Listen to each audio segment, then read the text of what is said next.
Saudara, di tengah meningkatnya kasus COVID-19, pemerintah Provinsi Jakarta menggencarkan razia masker. Yang masih belum mengenakan masker dan belum taat protokol kesehatan diberi sanksi. Pengendara motor, mobil, pejalan kaki hingga pedagang serta pengunjung pasar masih banyak yang abai menggunakan masker. Yang melanggar didenda sebesar Rp250.000 atau membersihkan fasilitas umum. Warga masih abai meski mengetahui kasus baru COVID-19 terus meningkat. Di Pasar Palmerah, tempat razia digelar pagi hingga siang, sudah ada rekan kami, Diana Valencia, memantau razia yang dilakukan aparat gabungan. Diana, terlihat masih ada yang kena razia tadi di daerah Pasar Palmerah. Nah, apa alasannya sebenarnya warga tidak mengenakan masker? Benar sekali, Paskalis, masih ada atau boleh saya katakan justru masih banyak yang abai protokol kesehatan, yakni tidak menggunakan masker. Karena ketika razia masker diberlakukan di sekitar Pasar Palmerah, begitu yakni dari pukul setengah 9 sampai dengan setengah 11, yakni dalam kurun waktu 2 jam, tercatat ada 64 pelanggaran begitu. 60-nya dikenakan sanksi sosial, kemudian 4 pelanggar lainnya memilih untuk membayar denda sebesar Rp250.000 sesuai dengan Peraturan Gubernur DKI Jakarta nomor 51 tahun 2020. Nah, kalau ditanya soal alasan, sebenarnya yang kami dapatkan rata-rata jawabannya sama begitu, antara faktor lupa, kemudian faktor terburu-buru, sehingga mereka tidak sempat membawa ataupun menggunakan masker. Kemudian ada juga yang mengaku maskernya jatuh sehingga tidak memiliki masker cadangan begitu. Salah satunya adalah Ibu Susi, warga yang berada di sekitar Pasar Palmerah, terjaring begitu razia masker ketika sedang berbelanja di Pasar Palmerah. Alasannya kita simak bersama dan berikut pernyataan dari Ibu Susi. Belanja. Lagi belanja Iya. pakai masker? Enggak. Kenapa Mbak lupa pakai masker? Buru-buru.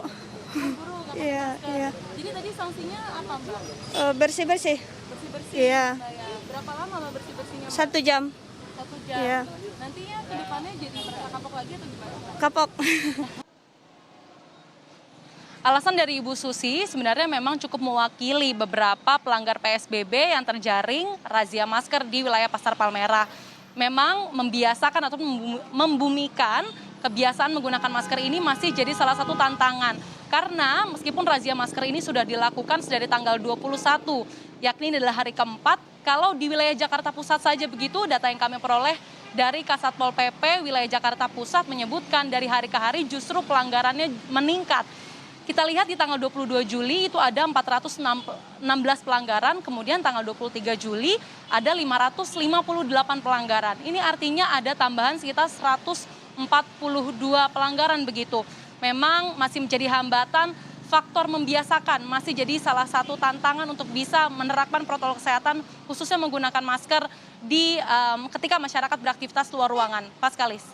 Diana, Anda sebut bahwa ini hari keempat tapi angkanya malah naik mereka yang melakukan pelanggaran.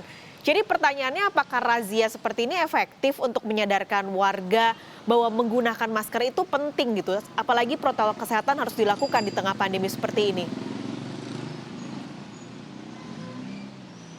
Paskalis, bicara soal efektif, sebenarnya ada sejumlah faktor yang mempengaruhi. Beberapa di antaranya adalah kesadaran ataupun tingkat kesadaran masyarakat. Kemudian yang kedua soal ketegasan petugas di lapangan. Ada sejumlah sanksi yang memang diterapkan di sini begitu. Dan perihal rincian saksinya kita simak bersama pernyataan dari Kasatpol PP Kecamatan Tanah Abang, Budi Salamun. Semua di jalan raya, di dalam pasar. Karena kan penyebaran wabah itu tidak hanya dalam lokasi pasar, di jalan pun bisa. Kita harus menjaga social distancing, kita harus menggunakan masker, hidup bersih pada intinya. Sanksi untuk tidak menggunakan masker ada 2, sanksi sosial dan denda. Denda itu sebesar Rp250.000. Kita utamakan ke denda, apabila ia tidak menyanggupi, kan ada ekonomi orang berbeda ya Mbak ya, kita juga tidak bisa memaksakan harus denda. Kalau memang dia tidak mumpuni untuk bayar denda, kita kenakan sanksi sosial selama 1 jam. Meskipun tadi disebutkan bahwa sanksi denda diutamakan, tapi terpantau di lapangan sedari pagi ketika operasi ataupun razia masker yang dilakukan, sanksi sosial masih jadi sanksi yang banyak digunakan. Salah satu faktor karena sejumlah ataupun rata-rata pelanggar PSBB ini mengaku tidak sanggup membayar denda sejumlah Rp250.000, sehingga mereka meminta keringanan begitu dari petugas. Tapi sekali lagi, menurut informasi yang kami peroleh dari Kasatpol PP Kecamatan Tanah Abang menyebutkan justru sanksi denda yang lebih efektif begitu menjerahkan masyarakat, terutama ketika mereka merasa harus mengeluarkan uang dalam jumlah yang cukup banyak, yakni Rp250 tersebut, mereka pasti lebih memilih untuk memakai masker ataupun justru membawa lebih dari satu masker begitu, sehingga apabila ada yang masker jatuh ataupun lupa, mereka tidak luput ataupun terjaring kembali oleh razia dan harus membayar kembali. Paskalis. Tentu harapannya meskipun sudah tidak ada razia, warga tetap disiplin menjaga protokol kesehatan dan menggunakan masker ketika keluar rumah. Terima kasih jurnalis Kompas TV Diana Valencia melaporkan langsung dari kawasan Palmerah, Jakarta.